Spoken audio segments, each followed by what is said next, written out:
But then I created a video which is about 4 minutes, right?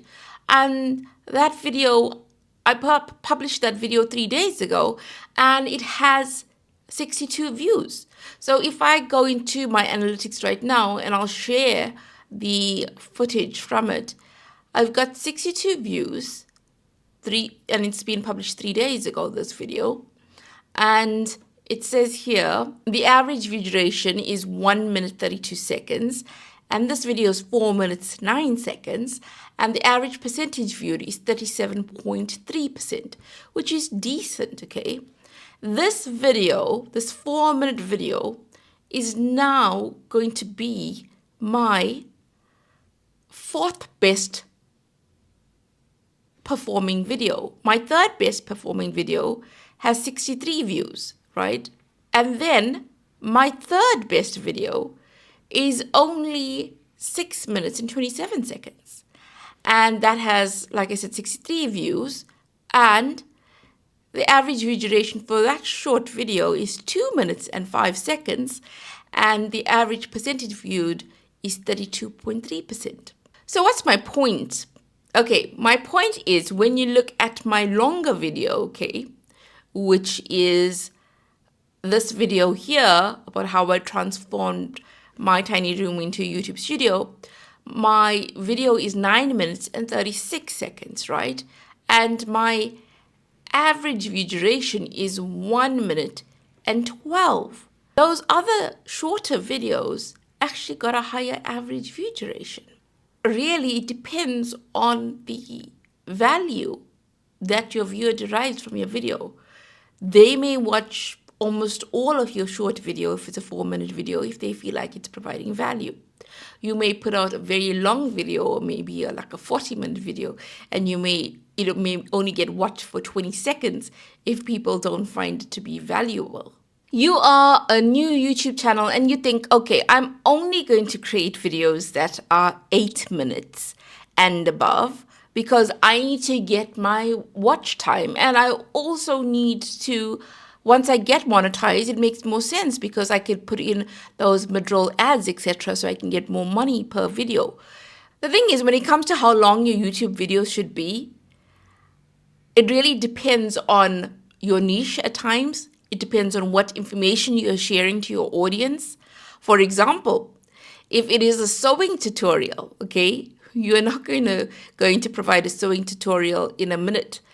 People will sit with you, they'll watch what you're doing, and even if you provide 10-minute sewing tutorial or 20 minutes sewing tutorial, as long as it is helpful to the viewer and engaging and interesting, then your viewer will watch it.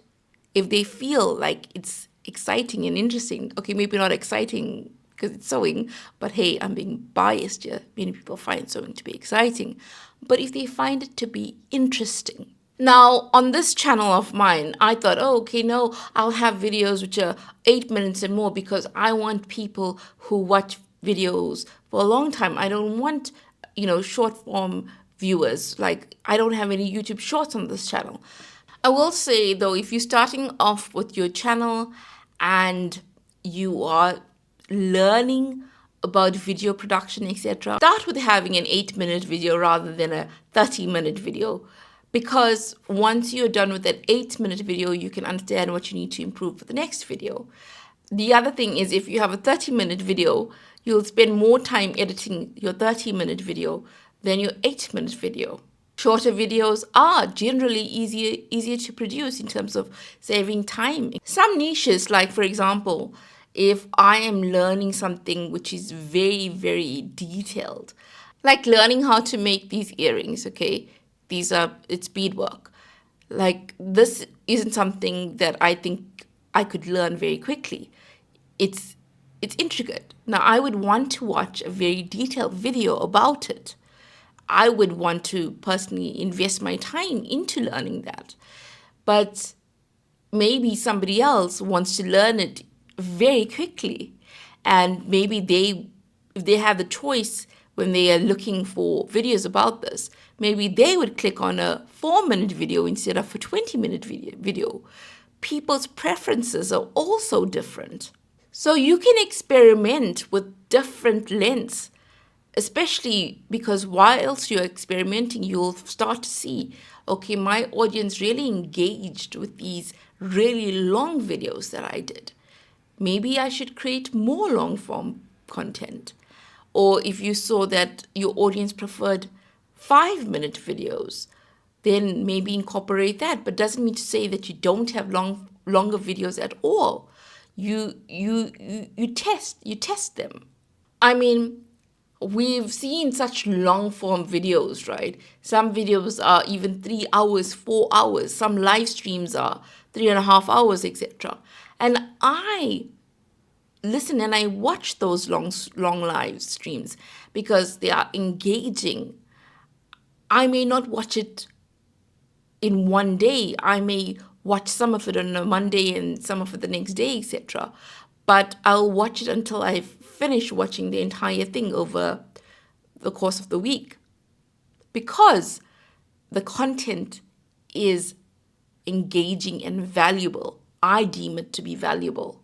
So even if you are editing your own content and you think, oh, I shouldn't really be putting in this part, it doesn't really add value to my video, edit that part out. Don't keep it in just for the sake of making your video longer. So I have dabbled in YouTube for some time, and I have had a channel where I have created long form content on that channel. And one video was almost 40 minutes. And I got all my watch hours through that one video. I got 4,200 watch hours from a single video. Not because it was long, but because people found it valuable. They found it entertaining. And if it was a boring video, then they wouldn't have watched for as long as they did.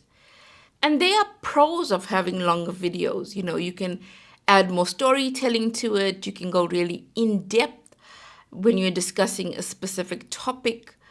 And just say you're just talking about homeschooling and you don't only want to talk about it for 2 minutes.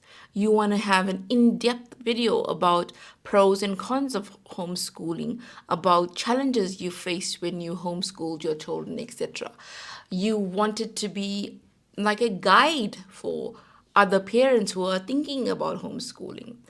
And you think, this video needs to be a long video. Try it out. Maybe make it into a 12-minute video initially. See how it does. See which parts people really enjoyed, because it'll show up in your analytics where people started dropping off, or spikes where people really watched your content.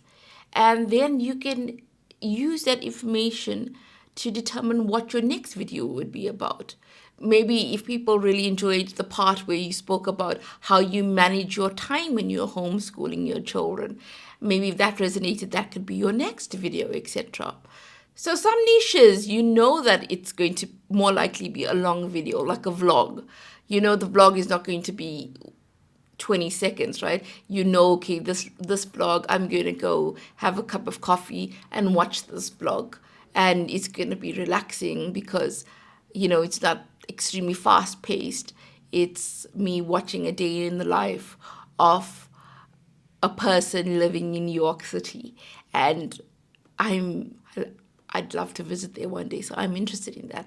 If you feel like you can get your information out in a certain amount of time and that it doesn't need to be any longer, then that should be the length of your video, okay? But I'm steering away from YouTube Shorts for this particular channel because I actually like my audience to be the type of audience that is watching content for, like 4 minutes and longer, etc. So that's the kind of audience that I want to attract. So I'm not saying that if a person watches a YouTube short, they'll never watch a long form video. No. But I've also seen many people say that when people watch their YouTube shorts and then they publish longer videos, their longer videos didn't really get watched that much by those subscribers because they were only interested in YouTube shorts.